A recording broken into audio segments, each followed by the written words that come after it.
হলো তারের বিশাল আত্মীয় স্বজন হলো পীর সাহেব। এক এক পীর সাহেবের লক্ষ লক্ষ মরিদান আছে। পুরপুরার পীর সাহেবরা সবাই তারের আত্মীয়, ভারতের বাংলাদেশের সবচেয়ে পীর সাহেব তারের আত্মীয়। এখন কিন্তু আমরা তারকে দেখি তারে মুড়িদ করার না, পীর সাহেব করার নাই। এই ব্যাপারে ইসলামের নির্দেশনা কি, এটা একটু তার থেকে আমাদের জানা হয়েছে। এই তিনটা বিষয় নিয়ে ইনশাআল্লাহ আমাদের শেষ।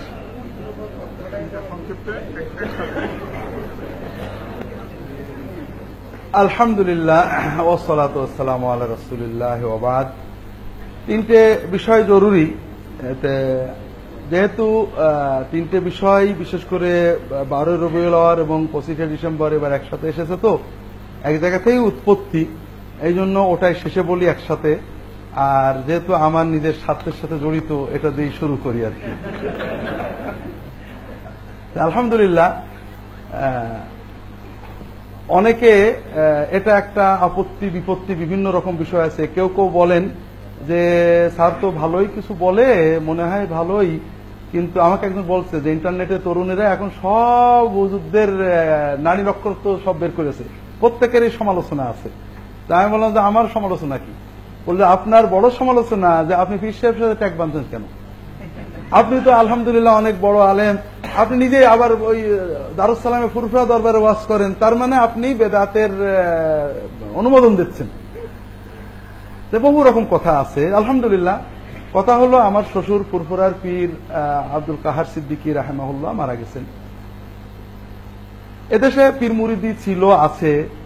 প্রথম বিষয় হলো আমি আগেই বলেছি, কোন ইনস্টিটিউট পদ্ধতি দিয়ে আমরা কিছু বিচার করি না, বিচার করি সুন্নাহ দিয়ে। নামটা একটা আপেক্ষিক বিষয়। কোন পীর যদি তাওহীদ এবং সুন্নাত হুবহু মানেন, পীর নাম নিলে আমাদের কিছু আসে যায় না। শেখ নামরাও তো সুন্নতে নেই, আল্লামাও তো সুন্নতে নেই। কাজেই শেখ যদি বলা যায়, পীর বললে সমস্যা নেই। বিষয় হলো তাওহীদ এবং সুন্নতের মানদণ্ড ঠিক আছে কিনা। তো এই হিসেবে আমাদের দেশে একসময় দিনের দাওয়াত পীর শেখরে আনছেন, এতে সন্দেহ নেই। ফুরফুরা পীর সাহেব আমার সাথে আত্মীয়তা করেন, এটা পারিবারিক ভাবে। আমার ধারণা ছিল যে আমার দ্বারা তাদের কিছু উপকার হবে বা আমি দিনী দাওয়াত তাদের ভিতরে দেব। আমার বন্ধুরা, আমি যখন ফুরফুরার পীর সাহেবের মেয়ে বিয়ে করলাম, আমার খুব ঘনিষ্ঠ বন্ধু ডক্টর মুসলিউদ্দিন, খুব নাম করা আহলে হাদিস আন্দোলনের একসময় নায়েবে আমির ছিলেন, আমার ওই মাদ্রাসা জামান আলিয়া মাদ্রাসা থেকে আমার বন্ধু, উনি আমার 1 বছর সিনিয়র ছিলেন। উনার আব্বা দাদা বড় আলেম ছিলেন, উনার কাছে ফতুল বাড়িটারি নিয়ে আমি পড়ছিলাম। আমার আবার একসাথেই সৌদি আরবে গেছি, পাশাপাশি ছিলাম। তো উনি খুব মাইন্ড করলেন, অনেক সমালোচনা করলেন যে আপনি খারাপ হয়ে গেছেন। বললেন খারাপ হয়ে যায়নি, খারাপ ছিলাম। তা অনেকে বলেন না, যাই বলেন ওনারা পীর সাহেবদের অনেক দোষ আছে। তাই বললাম যে দেখেন, আমি নিজের ভালো মন্দ দাবি করব না, কারণ আমি কয়দিন বাঁচবো জানি না। তুমি আশা করি যদি আল্লাহ তৌফিক দেন, দিনের কিছু উপকার হবে হয়তো। আলহামদুলিল্লাহ, দেশে আসার পরে আপনারা যারা জানেন, ফুরফুরার অনেক পীর, অনেক ধারা। তো তার ভিতরে আমার শ্বশুর আলহামদুলিল্লাহ, এটা তার একটা বড় গুণ ছিল, যেটাকে বলেছি যে এটা সুন্নত না বাদ। অনেক পীর সাহেব মেনে নেন, যেমন ইল্লাল্লাহর দিকে অনেক পীর সাহেব মেনে নেন এটা নবীজি করেনি, তারপরেও বিভিন্ন অজুহাতে রাখার চেষ্টা করেন। তার অনেকে বলেছে যে হুজুর হ্যাঁ নবীজি করেননি, কিন্তু আপনার বাবাকে অমুক বুজুর্গ করেছেন। উনি এটা বলতেন যে ভাই কে বুজুর্গ, আমি বাপ দাদা থেকে দিন নই না, দিন মোহাম্মদ সাল্লাল্লাহু আলাইহি ওয়াসাল্লাম থেকে নিই, বাবার থেকে গদি নিছি আর মোহাম্মদ সাল্লাল্লাহু আলাইহি ওয়াসাল্লাম দিন নেব। এ ব্যাপারে আলহামদুলিল্লাহ উনি যথেষ্ট কঠোর ছিলেন, তাওহীদের পক্ষে, শিরকের বিরুদ্ধে, সুন্নতের পক্ষে, বেদাতের বিরুদ্ধে খুবই ভোকাল ছিলেন। এবং আমি যে কথাগুলো বলতাম এটার পিছনে পাহাড়ের মতো দাঁড়িয়ে সহযোগিতা করেছেন। এবং উনি চেষ্টা করেছেন, উনি জেনেছেন যে সুন্নত না, বেদাত জরুরি না, নবীজি করেননি, এটা উনি করতেন না। উনি এগুলো সব, এমনকি উনি বলেছেন আমার বাপ দাদার যত বই আছে আমি আর ছাপাবো না, পিওর সুন্নত এবং তাওহীদের বাইরে কোনো বই আমি আর রিপ্রিন্ট করবো না।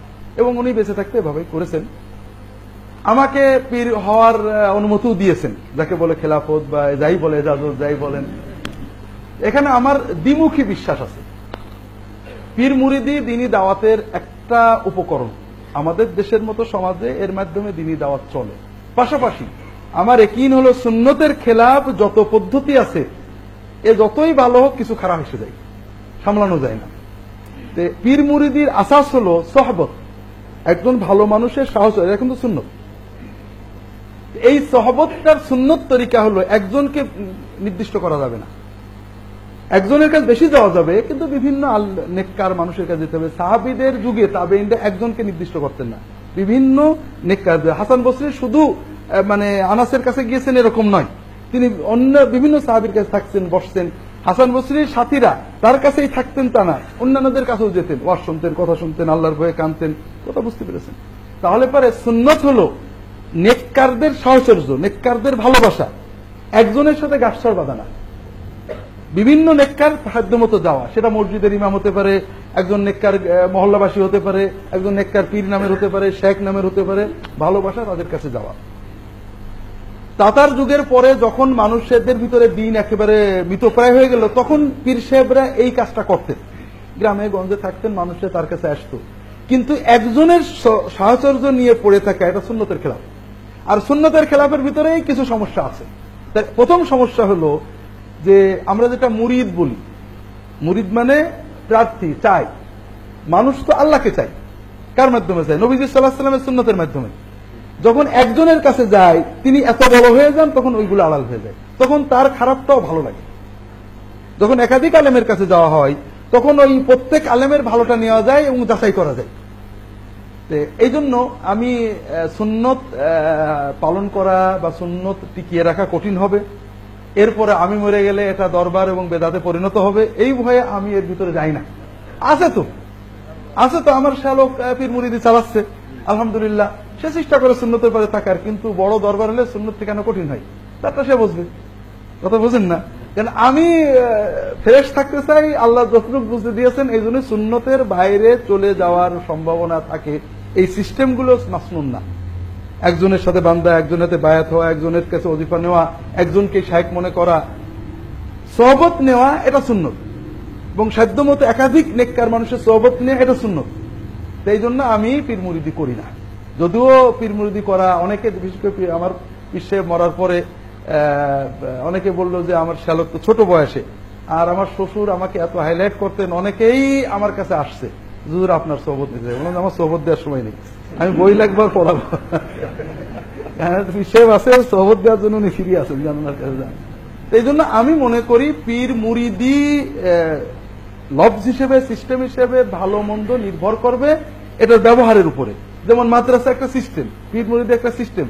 তবে বাস্তবতা হলো পীর মুরিদির মাধ্যমে একসময় অনেক ভালো কাজ হয়েছে, আবার পীর মুরিদির মাধ্যমে শিরক, কুফর, ইলহাদ, বেদাত এত ছড়িয়েছে এবং এটা বর্তমানে এত ব্যাপক হয়েছে যে ভালো পাওয়া একেবারেই দুষ্কর হয়ে গেছে।